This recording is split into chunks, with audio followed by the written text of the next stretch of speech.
Hey there, fourth trimester listeners. Our program today is proudly sponsored by Family Album, your secure haven for sharing baby photos and videos. More than that, it's a digital time capsule of your family's journey. There's no going back to sharing baby pictures over text or other apps. Now that I've found a place created just for my family to stay in the loop. Head over to the App Store, download the Family Album app, and start creating a legacy of love, one photo at a time.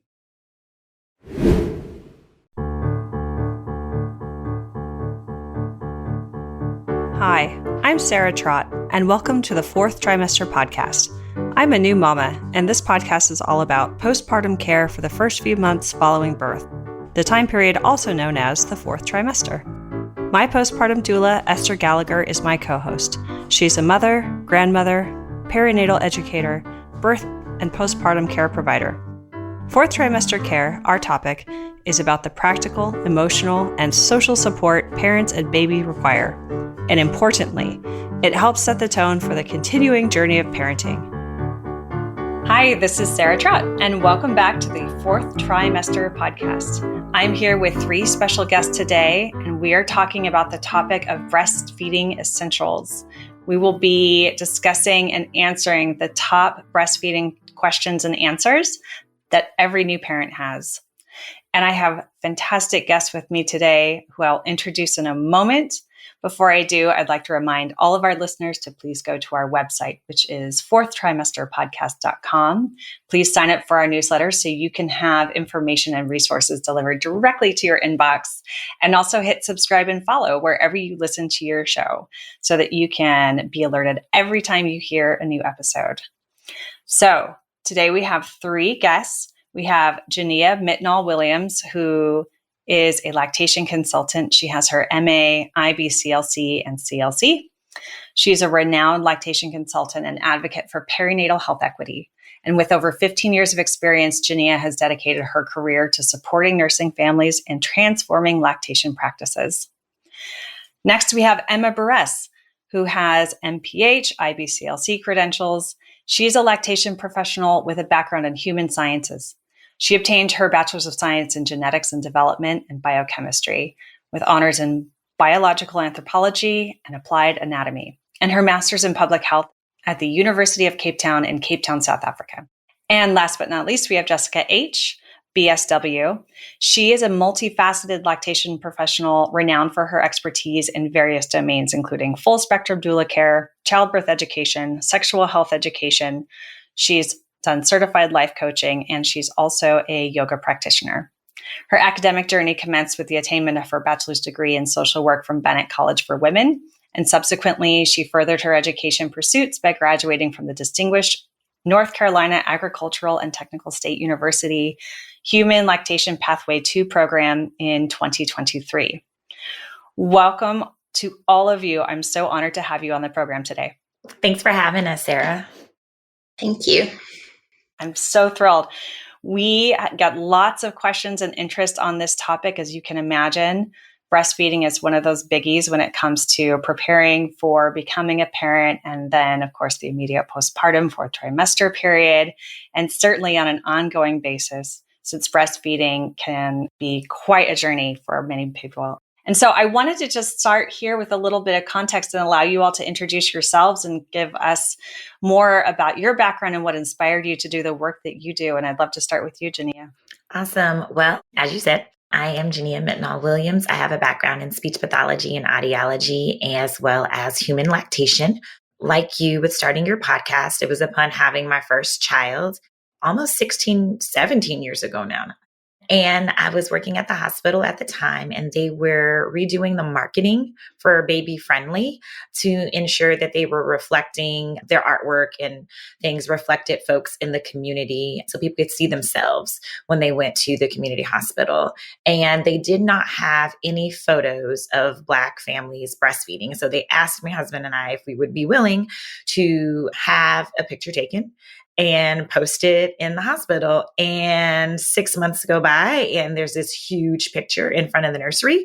And it goes home in all of the kind of what to do when breastfeeding pamphlets that are given out at the hospital. And people started stopping me in public and asking me their breastfeeding questions. And so I thought it would be very responsible to pursue higher education in human lactation. And I actually found a master's program and attended Union Institute and University for 2.5 years and obtained my master's in human lactation. And while doing that, I interned at our local hospital where we had the picture taken. And I became the first Black and the first non-RN lactation consultant at that hospital, in the hospital system. And this was in 2015. And since then, I have continued diversifying the field of lactation, as well as promoting lactation support in all arenas and perinatal support as well. Wonderful. Thank you so much. Emma, do you want to give a little more background about yourself and your inspiration on your path here? Sure. I am from Cape Town, South Africa, as you can probably hear from around here. And I was doing my master's in public health at the same time as working in a fetal alcohol syndrome research lab. And that started my interest in maternal child health. And I ended up in the States and had 2 kids, and I got very frustrated with the amount of information and communication I got. And I was like, what is going on? And that's when I trained as a doula and a childbirth educator and ended up in Jania's volunteer doula program at our local hospital. So I was a volunteer doula for parents, and Jania told me about lactation and the lactation program, and I got to be one of the students in the first cohort of the Pathway 2 program in North Carolina A&T. Amazing. Welcome. Jessica, tell us more about your story. Sure. My journey to lactation was not through parenthood, as I am a child-free auntie, but I have been a community doula since 2015. And as a doula, I was just supporting folks, and I was like, I know absolutely nothing about breastfeeding, nothing at all. And I always felt like it was an inadequacy, but I didn't really have the opportunity to explore it until I became a volunteer doula, very similar to Emma, with our local hospital system. And then I came across Jania, who I remark as the Beyonce of lactation, and she always blushes when I say that, but it's so true. Like, Beyonce will absolutely just release something that you never saw coming, and Jania is the same way. Like, sis isn't all the things. So anyway, you can't be in birth work in Greensboro without seeing her. So we crossed paths through the volunteer program, and then midwife mentor of mine said, girl, you need to apply to that program. And I said, girl, I don't know if I can do that. So I submitted an application last minute, was accepted into the cohort, and I matriculated through the program. And I was really sad that it was 1 year. So when we graduated, I was like, hey, Jania, I am really interested in being in our clinic because we have an outpatient clinic. So I was like, can I just come and volunteer? She was like, sure. So I spent the whole summer just really being in the clinic. And I really love our clinic for a lot of reasons, which we can talk about later. Jania has hired me. I like to say I was poor and passionate. She tells me not to say that, but I was poor and passionate, and she gave me an opportunity. And so now I am the clinic coordinator, and that's a bit about me. Fabulous.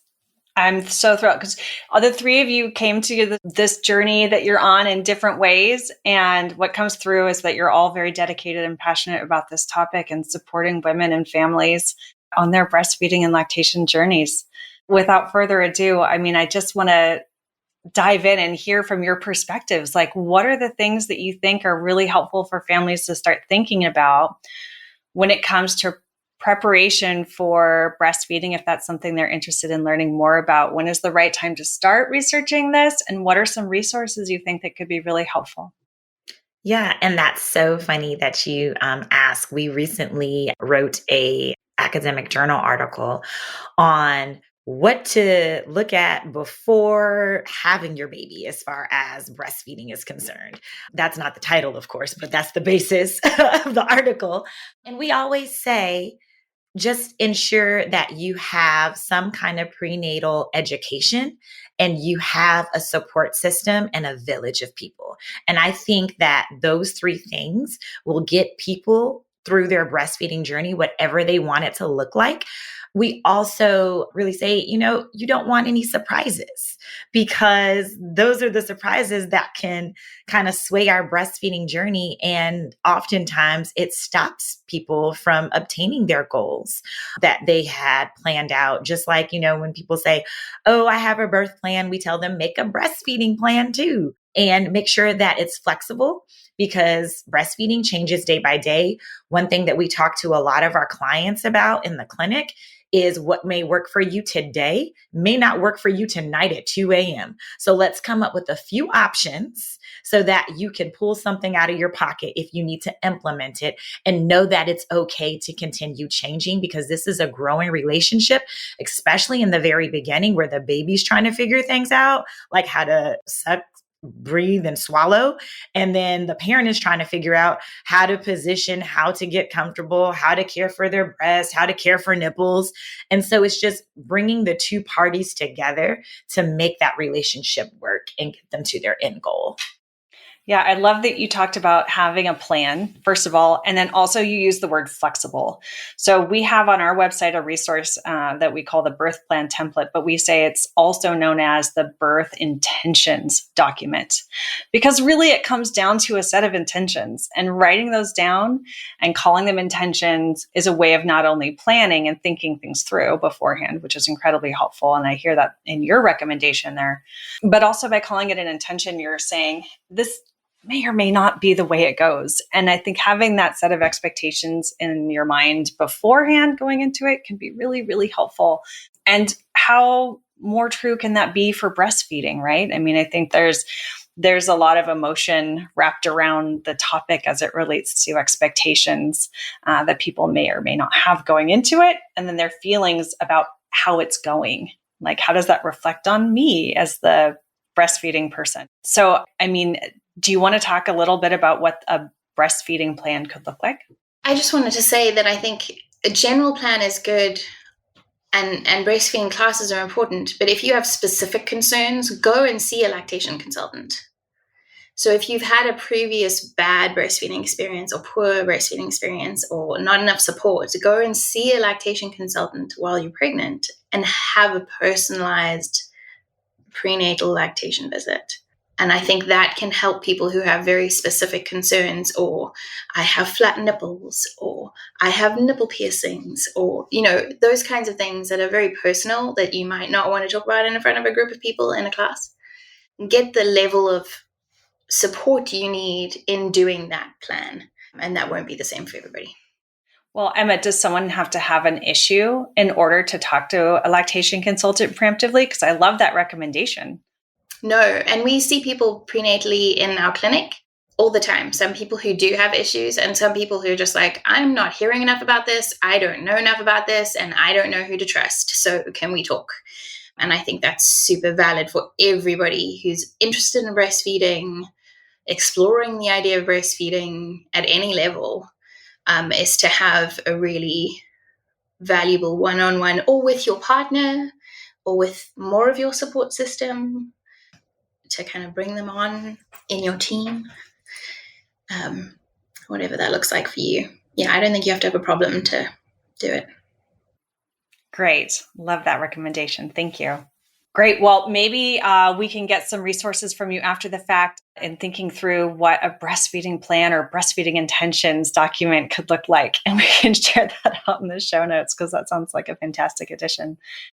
And so going into becoming a parent for the first time, there can be expectations, like we were alluding to, around breastfeeding in general. And I've heard questions come up, and this is one of those top questions, is like, who can breastfeed? How would you answer that question? So I always say anybody who wants to breastfeed or chest feed can do so. And Emma will get into the nitty-gritty as far as the anatomy and physiology of milk production is concerned. But we do work with a diverse group of families in our clinic and in our profession in general. And all bodies can make milk if there's the right amount of hormones and the right amount of stimulation. I know that some individuals have been told, after their first experience, if they did not, meet their desired goals or outcomes, hey, you just can't breastfeed. Evidence-based information tells us that less than 3% of people who are born female cannot breastfeed. That means the majority of us can provide human milk to our human babies. And it's just making sure that we're looking at all the things, because there are so many levels to milk production. And I don't think that we do a great job in inpatient settings and in outpatient settings sometimes just explaining basic physiology of making milk. I like to say it's like an ice maker, like an electric ice maker. You have to remove milk to make more milk. People think it's just going to magically appear after the baby comes. Some people are under the impression that if they are not choosing to nurse their babies, and that's definitely a choice that people have, that nothing is going to happen to their breast after their, 72 hours postpartum. So just educating people on how this cycle works will assist with kind of demystifying, who can breastfeed and who cannot breastfeed. So is that my cue to talk about physiology? I think the important thing to understand is that to breastfeed, you need glandular tissue that makes milk. You need nerve supply to your nipple and your breast to stimulate hormonal production. And you need patent ducts. You need ducts that collect the breast milk at the glands and take it to the outside of your breast. And if you have those things, you can make some milk. So you can have more glandular tissue, you can have less. You can have some nerve damage if you've had a surgery or a history, which means you might not have the level of stimulation you may need to make a full milk supply, but you can still have milk. So there are caveats to all of it, but if your body has those things, we can do it. You can do it. And if you have very little glandular tissue, we can stimulate glandular growth without a pregnancy too.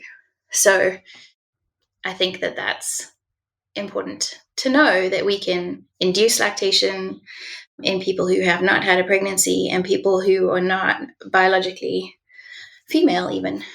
And as long as we have all the parts we need, we can make it happen. That's absolutely fascinating. You kind of alluded to maybe there is a 3%, like a small minority who actually can't for whatever reason. Are those physical reasons? Some of it is physical, some of it is developmental, some of it is a history of illnesses or surgeries, or, for example, if you have had a burn as a child all over your chest, you might have damaged enough of the tissue and the nervous supply to mean that it's not feasible for you. If you have true breast hyperplasia, so you haven't actually developed the glandular tissue, then the underlying mechanisms which mean you didn't develop the glandular tissue, whether that's hormonal or something, like some people with PCOS have very small breasts and very little glandular tissue. And there are other things that can happen as well. It's not that the glandular tissue is not there, it's the reason that it's not there that means you can't make the milk as well. So yes, there are people who cannot do it, but again, it's a very, very small minority. Most of us can make a full milk supply, or at least some milk. Well, I appreciate demystifying that just a little bit for everyone, because it's, I've heard things like, oh, I don't know if I can breastfeed. And it sounds like, based on the examples you just gave, that small minority of people are going to they're already going to probably know who they are, or be aware of that. But it sounds like for the vast, vast majority, it's perfectly fine. And Jessica, I'd love to hear from you a little bit. When you're consulting with new families, do you what does the discussion look like for breastfeeding prep and support from a mental, social, emotional standpoint? So I tell people that we welcome tears in our clinic because we cry a lot of them. We cry because a lot of people are holding themselves to a standard that's unrealistic, especially in an era where TikTok is rampant, which I love TikTok. I'm an avid user, but we see a lot of images of people having freezer full of milk, or really just showcasing or glamorizing oversupply, which Emma talks really eloquently about. But A lot of what we do is saying, hey, actually, this process is normal and you're normal and all of this is normal. And also stress is a thing and you just had a baby and also you're putting a lot of pressure on yourself. So let's figure out what we can do. Let's collaborate, because you can tell me what your willingness is. You can tell me what your capacity is. You can say, girl, I can't do this. And we can figure out what we can do. That's what we focus on. We work from a strengths-based perspective. We always say, hey, you coming here and breathing with a baby is a win. So everything else is more of a win. And so with a concentration on your strengths and your capabilities, we center those things to figure out what we can do. You had asked the question earlier about breastfeeding plans and what that looks like. A lot of it is a conversation around, what do you think is capable for you? If breastfeeding seems daunting, let's have a lot of conversation around like what that actually looks like. If pumping seems like a lot, you're right, it is. So let's talk about if that's something that we can do. So really, a plan is a plan. But I love when you were talking about intention. Whatever your intention is and your capacity to do, we use those things to figure out what is feasible. I don't know if that answered your question, but that's pretty much how we work in our clinic. We have a lot of questions. We spend a lot of time demystifying or even like dispelling myths that people hear from other folks or on the internet. We talk about what's normal, and then we cry because a lot of people are under stress, and we figure out what we can do. That's how we work. I feel empowered just listening to you. That's so wonderful. Yeah, I mean, absolutely. I think that's just what we need to hear every now and then, is some reassurances that sometimes the things we see in social media are only a small sliver of reality and sometimes not even real at all. So thank you. I appreciate that reminder. And that applies to beyond breastfeeding. I mean, I think there's just all kinds of toxicity around expectations for women and pregnant people and their bodies while they're pregnant, and then their birth and postpartum and all of it. And so, yeah, I appreciate the dose of reality there. Yeah, thank you. Okay, so I want to shift gears a little bit and talk about if there's anything you want to say about the relationship between our mental health and breastfeeding. Where do you want us to start? That's actually like one of our favorite topics. And that's very hot button topic, especially as we are rolling into focusing more on maternal mental health on, an international level at this point, because people are finally realizing that postpartum mental health is important, if not more important than prior to having a baby, because now you've got additional responsibilities and just making people aware, and especially pouring into that mother or that birthing person that they're not in fact crazy, that they're having a huge hormonal change in the midst of a drastic life change. People do not understand that having a baby is life changing in so many ways. Everything that you used to think was your norm is going to shift. And some people, go along with those strides, and some people get knocked all the way down. And it's making sure that we have the resources that uphold the baby and the family and the mother or the birthing person, as well as making sure that we have accessible resources such as access to counselors. And, I think with COVID, we saw that people can receive help many, many different ways.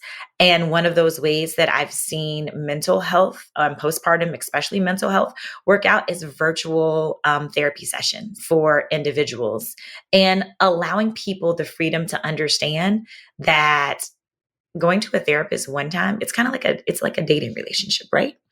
And so if you don't like them, guess what? You don't have to stay there. You can find somebody else and just keep going until you find someone who works for you. I hear from so many people, well, I went to therapy, it didn't work. And why didn't it work? Well, I didn't like the therapist. Well, did you try anyone else? No, because they're probably all the same. No, they're not. No, they're not. And so just making sure that people understand that there is freedom in, finding the right provider as well. I think it's important to say out loud that most of your mental health medications are safe during breastfeeding. If somebody's telling you to stop taking your mental health medications to feed your baby, find someone else to talk to either confirm or dispute that. Not all of them, granted, but often we can find an alternative if the one you're taking isn't great. And the science shows us that breastfeeding does reduce the chances of postpartum anxiety, postpartum depression. And it's theorized that that's because we're repeatedly producing oxytocin, which is kind of a happy drug, right, in the breastfeeding letdown. I was just going to say, just like some great resources would be momtobaby.org and the Infant Risk Center to find out if there are alternative medications for the, not just mental health meds, but just meds in general. These would be great resources because it will help walk a family through, how does it affect my milk supply? How does it affect my baby if ingested? Are there other alternatives? And it will give you kind of on a scale from like a level 1, which is what we call like very, very safe, like our antibiotics and most of our over-the-counter medications. And then our level 5s, which are like our straight drugs, radioactive contrast. And then the level 3s are typically safe, that middle of the road. Just not enough individuals have been studied yet, but we haven't seen many adverse or if any side effects. Right. And so when it comes to supporting your mental health, working with a medical practitioner to find out what's safe is absolutely the recommendation I'm hearing. And also to maintain what you need to maintain for the safety of yourself and for your own mental health and wellness and for that of your family. And how brilliant that most of them are completely safe for you and your baby while you're breastfeeding. And I also like the oxytocin point. That's so nice. We actually had an episode recently with a childhood development educator, and she talked all about brain development and the importance of connection, and actually the importance of feeding on demand versus other kinds of scheduling. We were talking about like sleep schedules and scheduling and that kind of thing, and sort of veered into this interesting path. But her point was really around connection, and babies really need that. And how lovely that what you're talking about is when you're breastfeeding, you're getting that hit of oxytocin. And that's also really great for your baby too, because they're feeling that. And that helps stimulate their brain development. It's like good for you and for the baby. Yeah. And yes, the research does show that breastfeeding helps with mental health disorders, right? In the early postpartum.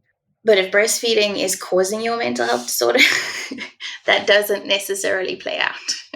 So I just want to clarify that if the thought of breastfeeding, once you get there, is causing you that much stress, you need to seek help from lactation for mental health, because research can say one thing and your life can say a different thing.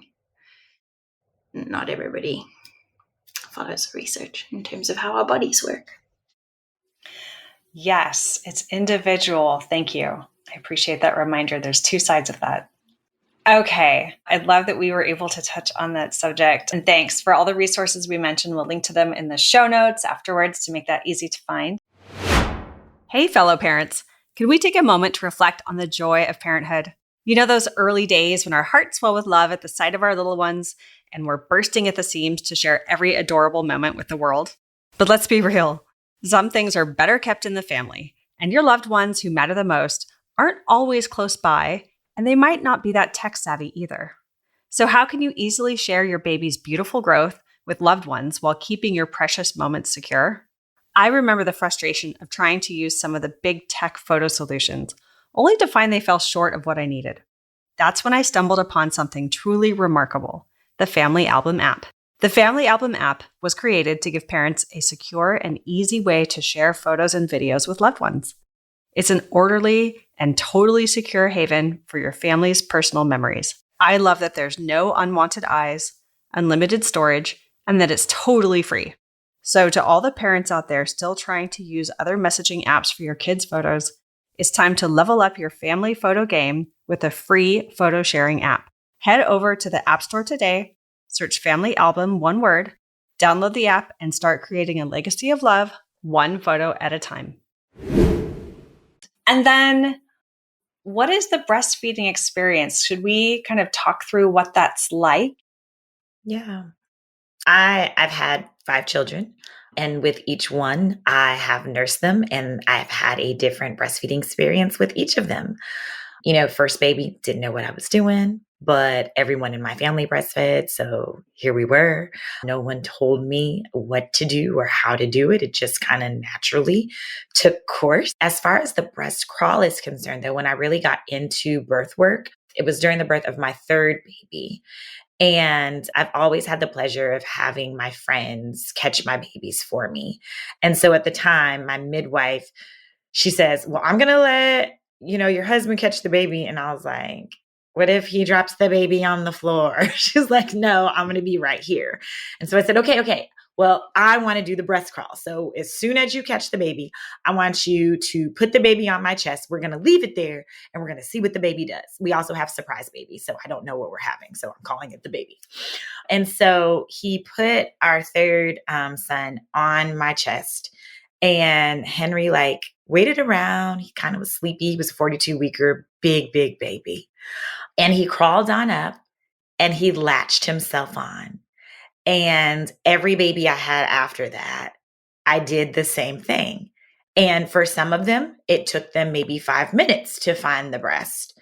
For others, it was 45 minutes. And I was like, dude, they're going to call the people if you don't, eat, because then they're going to say something's wrong. I work here. This is what they're going to say, but I know we're okay.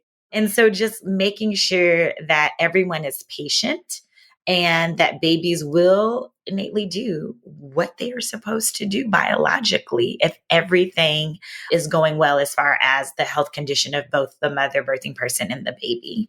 But it does happen, and it's great for, if anything, skin to skin, because it's that oxytocin exchange that Emma was talking about.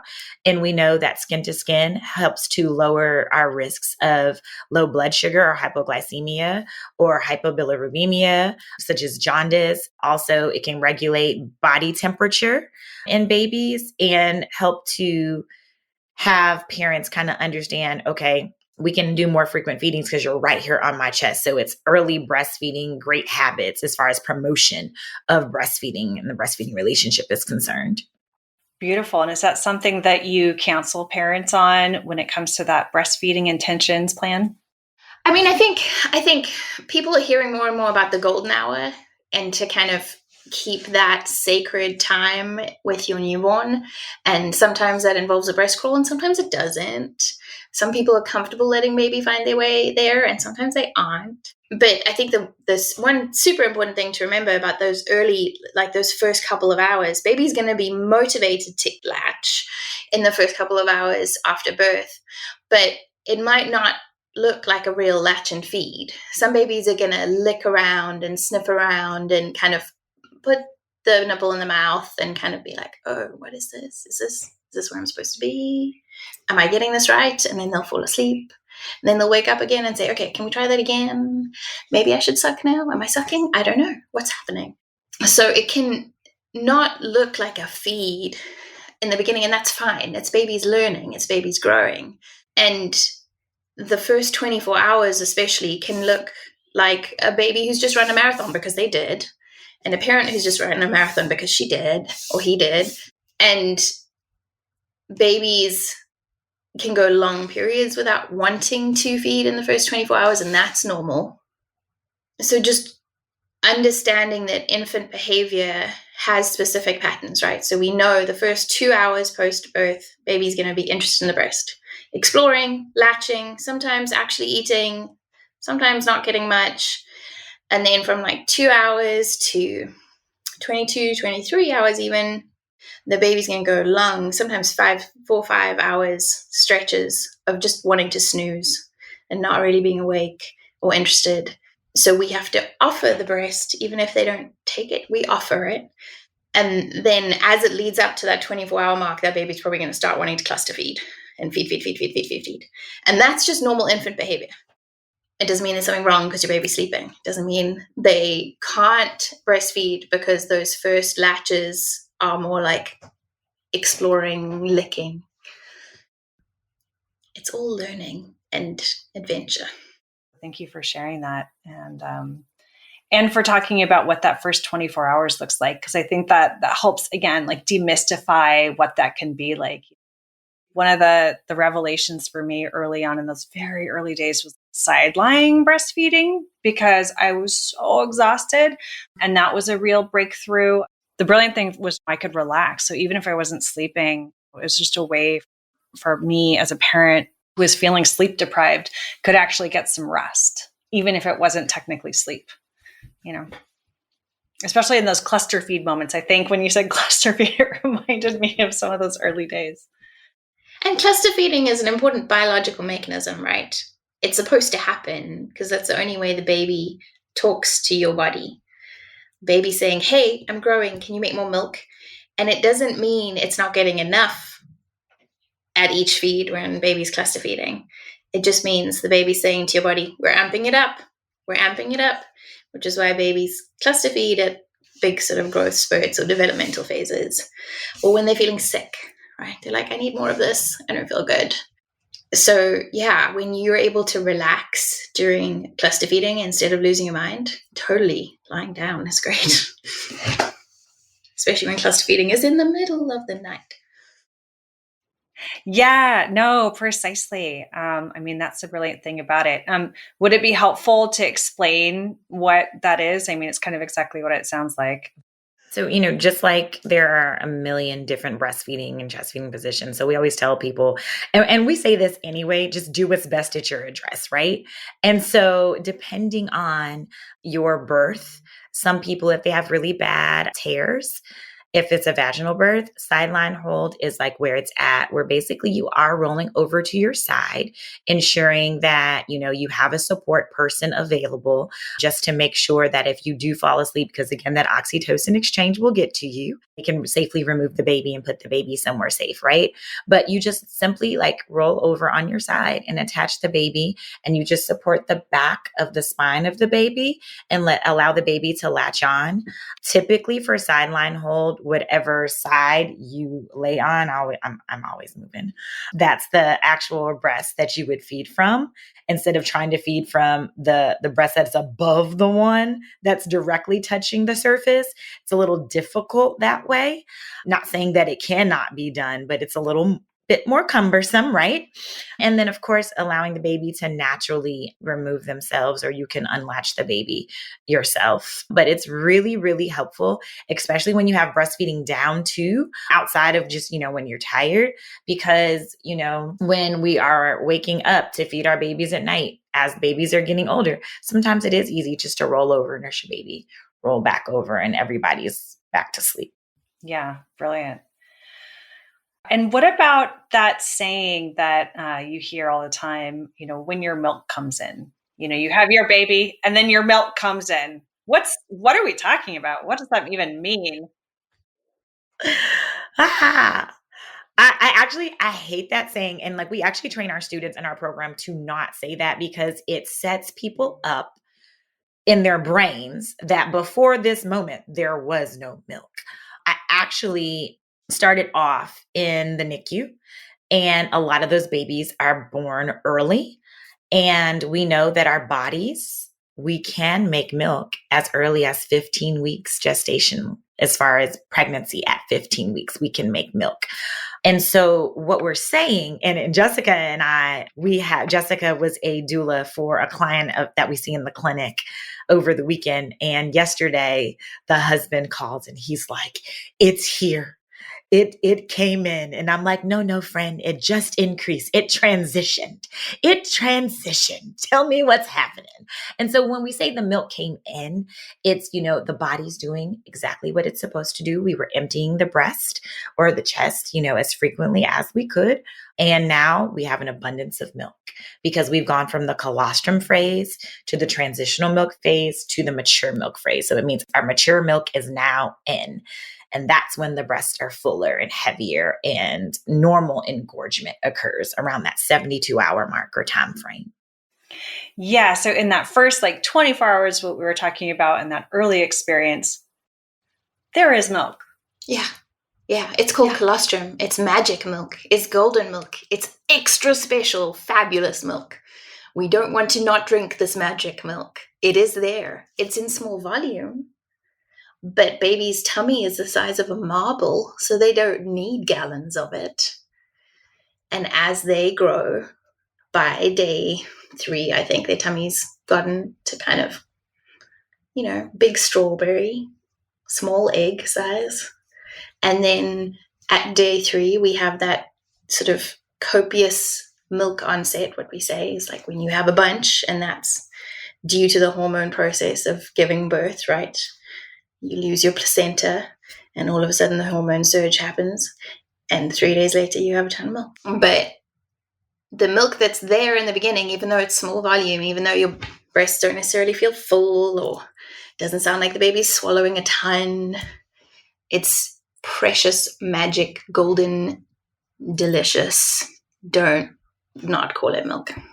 Yeah, we always say teaspoons to tablespoons to ounces, and that's just the progression of it. Yeah, that's a great way to think about it. What is so special about this colostrum magic golden milk? Oh, now she's going to nerd out for real. So, colostrum is super cool. It's low volume, so it's super, super concentrated in all the good stuff that babies need in those very early hours and days. The biggest proponent, the highest, the content part of milk that's highest in colostrum in comparison to mature milk, is what we call it when it's kind of gotten white and a lot, is something called secretory IgA, which is an element of our immune systems. So what it's doing is helping the baby's immune system prime the gut and fighting bacteria for the babies. So the milk is full of a ready packaged immune system that the baby is swallowing, and it's functioning in the baby's gut on the baby's behalf, killing off bacteria and things that could make it sick in those early days. So the sort of high protein, high immune content is really, really valuable. It's also fairly high in lipids, and sort of lipids are the highest energy content of human milk, the most variable too, but the highest energy content. And that's because babies need to gain weight, right? They need to gain weight and strength in the beginning. They need that energy. And because it is coming in low doses, it needs to pack a punch. But colostrum is very exciting, obviously. Yes, and very important too. Thank you. I appreciate hearing the science behind that. Okay, so we've talked about kind of a lot about the initial experience, about the milk itself and what it can be like for a breastfeeding person. The one thing that I really want to touch on is the experience of pain that can happen. I've had conversations with many people around this where they start to breastfeed and they're like, oh, well, everything was going fine, but now I can't because it hurts. I mean, I don't know if this is something, Jessica, that comes up a lot in your conversations with new families when they're just getting started. Yeah, so we talk a lot about breastfeeding is not supposed to hurt. A lot of people say you need to toughen your nipples or do these things to be tough. And it's like, no, actually not. Pain typically is an indication that we need to make a modification somewhere. So in the early days, we do something called, we observe their feed. And so when they come into the clinic, we say, hey, breastfeed your baby as you typically would. Just act like I'm a wall and do what you typically do. What we find is that when there's pain associated with breastfeeding, there's typically a latch or positional issue. So we troubleshoot, like you maybe should consider turning your baby's belly towards yours. So belly to belly, making sure that your baby is in good alignment, helping them with those positional changes. And then I typically ask them to rate their pain. If their pain is the same, then we look into oral things. And so Emma and Jania are really great. IBCLCs or lactation consultants cannot diagnose anything, but we do know when something is outside of normal limits. And so we can say, hey, we actually would like for you to consider seeing like a pediatric dentist or someone who can look at what's going on. And so, no, there should be no pain associated with it. Tug, yes, but when there's pain, there's typically an indication that we need to investigate somewhere. And maybe Emma, I know we keep talking about Emma, but I really love when she nerds out on certain things. That's why she's laughing. She nerds out on certain things. So I'm interested to see like any continued thoughts about that from you, Emma, or Jania. So the things we're looking for, like Jessica's saying, is we're looking a good latch. We want baby tummy to tummy with the parent. We want baby's ear, shoulder, and hip in alignment, so in a row. Because I don't know about you, but I'm not eating with my head to the side. It's not comfy. Your muscles are in the wrong way, so it doesn't help. We want as much of the nipple in the baby's mouth as possible. When I talk to people, I say, if you put your tongue at the roof of your mouth and push your tongue back towards the back of your mouth, where the hard hits the soft, that junction between your hard and soft palate, that's where the nipple has to be in the baby's mouth. So it's quite far back. You need to get it all in there. Junior's laughing at me. And you want baby's lips flanged. So sometimes what's happening is if the baby's lips are tucking in, it means the seal's not great. So they're not able to hold on, form a seal properly. So they're using their gums to hold on. So there's a number of latch issues that can be happening that'll cause pain. And positioning too. So we say bring the baby to the breast, not the breast to the baby. So you want to lift the baby into position or put the baby in a position where you are comfortable. That makes the latch sustainable. So if you're dangling over the baby and leaning forward and your back's getting sore and you're trying to lift your shoulder because your back's getting sore, you're slowly pulling the nipple out of the baby's mouth and you're going to get a shallow latch and it's going to be really not fun.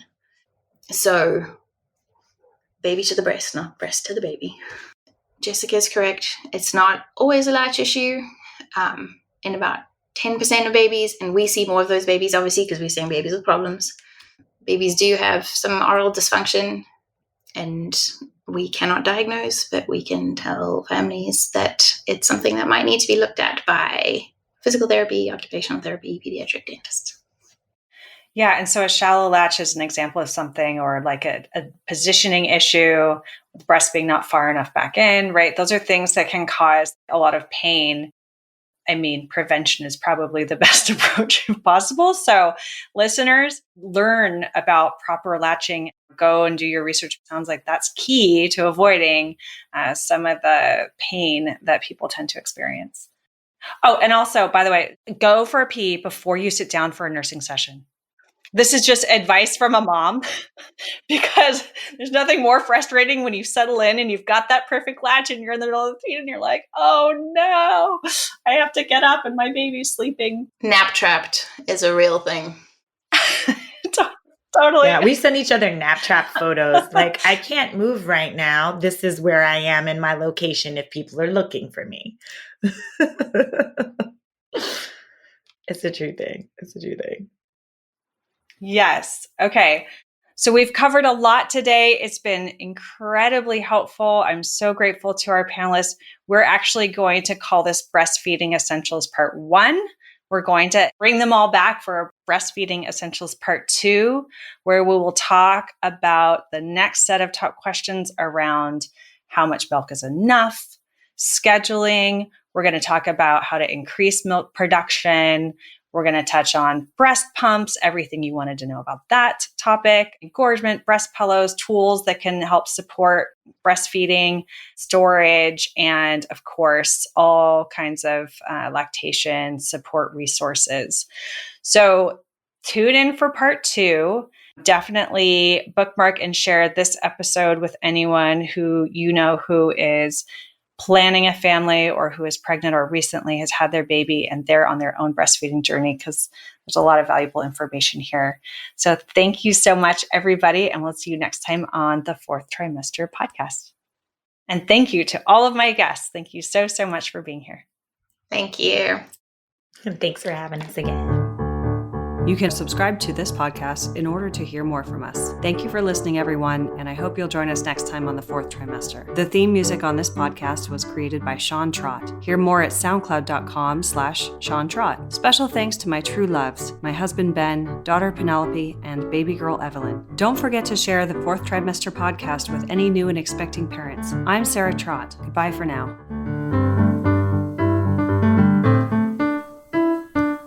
Hello again, bicycle man. I know you're doing all that you can. I wrote the song, simple and true.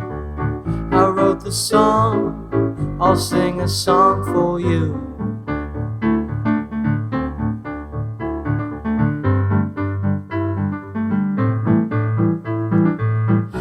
got your wheels, you got your gears. You ride around town without any fear. You got your pedals, you got your brakes. You always wear your helmet for safety's sake.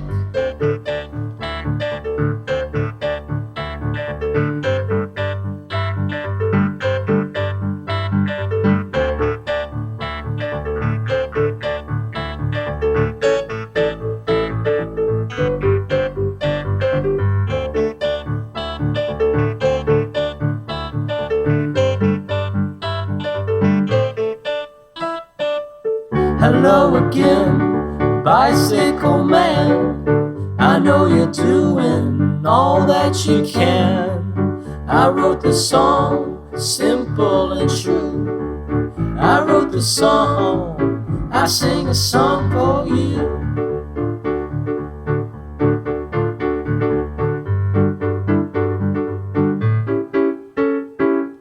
Hello again, bicycle man. I know you're doing the best that you can. I wrote the song, simple and true.